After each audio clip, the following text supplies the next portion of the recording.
আইপিএলে প্রথমবার বিজয়ী আরসিবি, চোখে জল বিরাটের। বিজয় উৎসবের দিন পদপৃষ্ঠে মৃত্যু 7, আহতের সংখ্যা বাড়ছে। আইপিএলের জন্মলগ্ন থেকেই আরসিবিতে খেলছেন বিরাট কোহলি। দলকে জনপ্রিয়তার শীর্ষে নিয়ে গিয়েছেন, তবে যেটা পারেননি তা হলো দলকে এতদিনে ট্রফি এনে দিতে। এবার সেই অপ্রাপ্তিও প্রাপ্তিতে পরিণত করেছেন।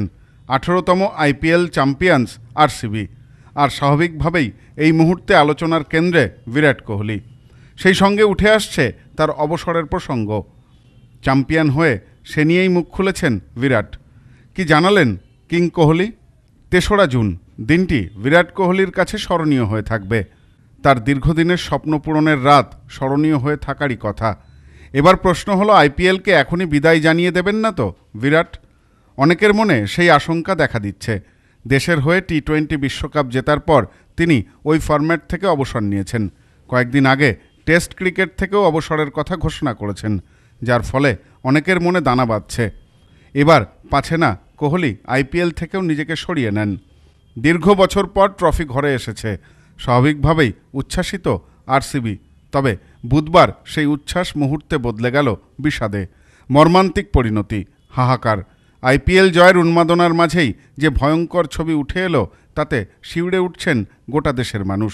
চিন্নাস্বামী স্টেডিয়ামের ভেতরে তখন চলছে বিরাটদের সংবর্ধনা অনুষ্ঠান। সেই অনুষ্ঠান দেখতে আরসিবি ভক্তদের উন্মাদনা ছিল তুঙ্গে। স্টেডিয়ামে যা মানুষ ঢুকতে পেরেছিলেন, বাইরে ছিলেন আরও বেশি। হুড়োহুড়ি থেকে পদপৃষ্ঠের ঘটনায় মৃত অন্তত 7 জন, আহত 50 জন। তথ্য বলছে মৃতের সংখ্যা আরও বাড়তে পারে। সর্বভারতীয় সংবাদ মাধ্যমগুলির তথ্য তেমনটাই। সর্বভারতীয় সংবাদ মাধ্যম সূত্রে খবর, স্টেডিয়ামের গেটগুলির বাইরে ভক্তেরা ভিড় করেছিলেন।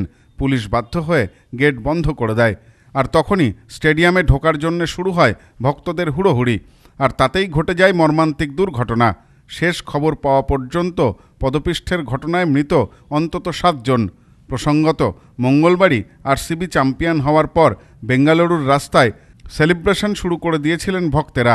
পরিস্থিতি নিয়ন্ত্রণে আনতে পুলিশের ওপর উঠেছিল লাঠিচার্জের অভিযোগ, কিন্তু পরের দিন যে এই ঘটনা ঘটবে তা বোধহয় কেউই কল্পনা করতে পারেননি। জয়ের আনন্দ যা বদলে দিল শোকে। Bureau report, news no man's land. Sampriti guest house, hotel and restaurant. সমস্ত আধুনিক সুবিধাযুক্ত AC double bedroom, standard double bedroom, twin bedroom, deluxe double bedroom. আমাদের হোটেলেই রয়েছে বাঙালির খাবার সহ মাল্টি কুইজিন রেস্টুরেন্ট। শহরের মধ্যে অথচ সম্পূর্ণ নিরাপদ পরিবেশে থাকা খাওয়ার একমাত্র ঠিকানা Sampriti guest house, hotel and restaurant, Chakdah road, টবাজার, বনগাঁ। ফোন 03215257603।